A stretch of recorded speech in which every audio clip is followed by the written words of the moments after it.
to the $100 MBA Show, and today is a Q&A weekend episode where we answer your question right here on the show.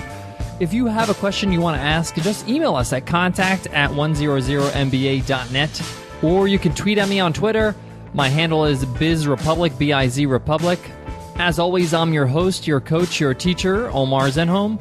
I'm also the co-founder of the $100 MBA, a complete business training and community online. And today's question comes from Carol. And Carol asks, how do I choose my domain name? Does it have to be a .com? Do hyphens matter? Give me some advice, please. Not an uncommon question, Carol, and I'm going to get into the details of what matters when it comes to registering your domain name. What are the things you should think of? What are some of the things you should avoid? We're going to get into all those details, so let's get down to business.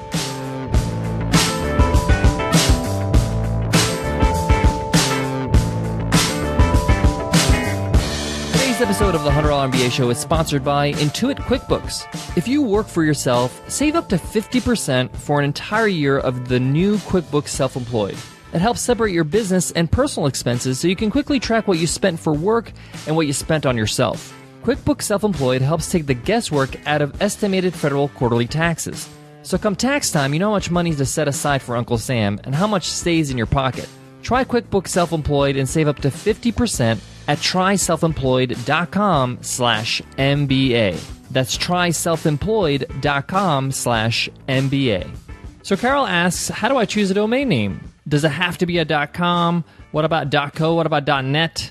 This is a very common question about how to choose your domain name, and it's actually a very important question because your domain name is going to dictate a few things. One, a good, solid domain name helps people find you on Google. That's because if the keywords to your actual product or service is in your domain name, it helps your ranking tremendously.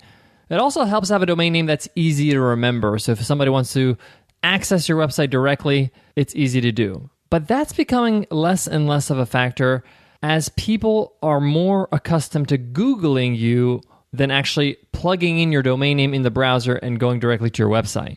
So let me tackle the .com, .net, .co question first, and we'll talk about the actual domain name itself. So does it matter if it's a .com, .co, .net, .org, all those different extensions? For the most part, it doesn't really matter much. Most of us, when we're searching for a brand or a name of a business that we remembered or we referred to, we Google it.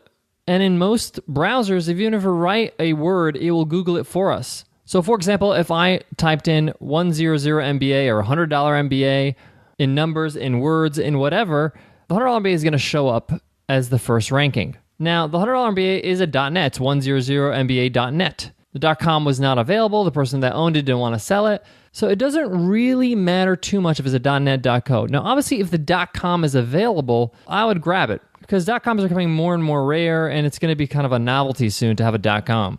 Plus, if anybody would ever type it into the browser, the .com is the first thing they think of. But again, it's not a huge factor because most people, again, search on Google for the name of your business. Now, having said that, the only time the extension really matters in terms of remembering what extension it is, either .com or .net or .co, is your email address. So your email address is going to be tied to your domain name. So for example, our email is contact@100mba.net. Or for example, Webinar Ninja is a .co. So my email there is omar@webinarninja.co. And in that regard, when you give out your email, people have to remember if it's a .net or a .co. They can't really Google your email. But that's a rare exception. It's really not super important. People write things down. You can text people your email address. It's not really a reason to make a decision on a domain name. Now, what's really important when it comes to choosing your domain name is the actual words in the domain. You want to make sure the keywords of what you do or the actual brand name is in the domain name. So you can't use symbols in a domain name, so we didn't use the $sign, so we just did 100mba.net with a $100 MBA. The keyword in our name is MBA, an alternative MBA. So when anybody searches MBA or alternative MBA, we're going to show up because MBA is in our domain name. Now, there is an advantage to having a shorter, more concise domain name because people remember you more often. It's easier. So try to keep it short and snappy. Don't have, a 20-word domain name. Now, a lot of people, they do is they create their own words. and they create a brand around the word. So a good example of this is Google or Yahoo. Now, these are words, but they're not very common words, and it's not search engine, right? It's Google. So they choose a one-word domain, and they build a brand around that name. If you're not comfortable with that, you don't have to do that, but it is a strategy that people do. I would avoid hyphens if you can, because most people don't really use hyphens when they go through a domain name, but if it's the only one available and it's a great domain name, you can go ahead and do that and just rely on the Google search. But the thing to keep in mind is to have your keywords or your brand name included in the domain name. This is not a huge make or break decision. You can always change your domain name, register another domain name, and have your website point to that domain name. So if you buy a domain name and it doesn't work out, that's fine. If you're not really sure what your business is going to be called or what it's going to be all about, a good way is to just secure your name as a domain name. So for example, omarzenhome.com. Now that website doesn't exist yet. I'm actually working on it next month, my own personal website. But the point is, if I wanted to use that as my website, as an umbrella website where I put all my products and services, I could do that. And you can just use your name as your brand. Guys, I got more on this topic, but before that, I got to give love to today's sponsor, Intuit QuickBooks. If you work for yourself, save up to 50% on an entire year of QuickBooks Self-Employed. It helps separate business and personal expenses so you can quickly track what you spent for work and what you spent on yourself.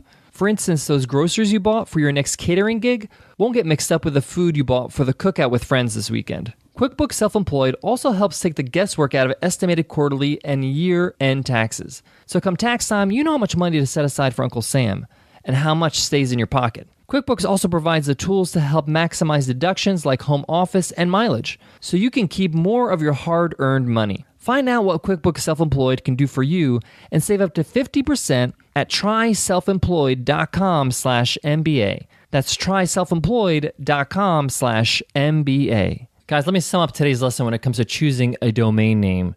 The extension, the .com, the .net, the .co, is becoming less and less relevant these days, so don't really worry about it. If the .com is available, go get it. If not, you can choose another extension. Doesn't really matter. .org is usually associated when it comes to non-for-profits, but that's even becoming less and less a standard now that the .coms are running out. Really focus on having a concise domain name that's either a descriptive domain name describing what you actually offer, or a brand name domain name. So for example, like with us, our brand name with Webinar Ninja is Webinar Ninja.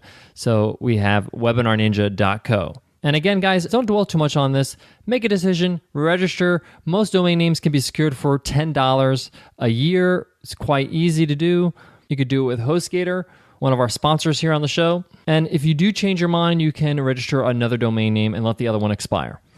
All right, guys, I hope that helps, and I hope you enjoyed Q&A Weekends. Remember, we have one more Q&A weekend tomorrow, Sunday. We have a question that asks, I want to quit my job, but I still do not have a business idea. Should I quit? What should I do? I'll get into that question tomorrow. Remember, guys, if you have questions, you can email me at contact@100mba.net, or you can tweet at me on Twitter. BizRepublic is my handle, BIZ Republic. We would love to get your question and add it to our list of questions for Q&A Weekends. Guys, I want to leave you with this. Securing a domain name could be like one of your first steps to get some momentum when starting your business. So it goes from just thinking about something to actually committing and taking some action. Once you got your domain name, use that momentum and start building out your website. Start putting out your copy for your homepage, your about page. Start writing some blog posts for your blog. Don't take it lightly and use it, again, as momentum, as a way for you to keep pushing and moving forward. All right, guys, I hope that helps, and I hope to see you in tomorrow's episode. I'll see you then, guys. Take care.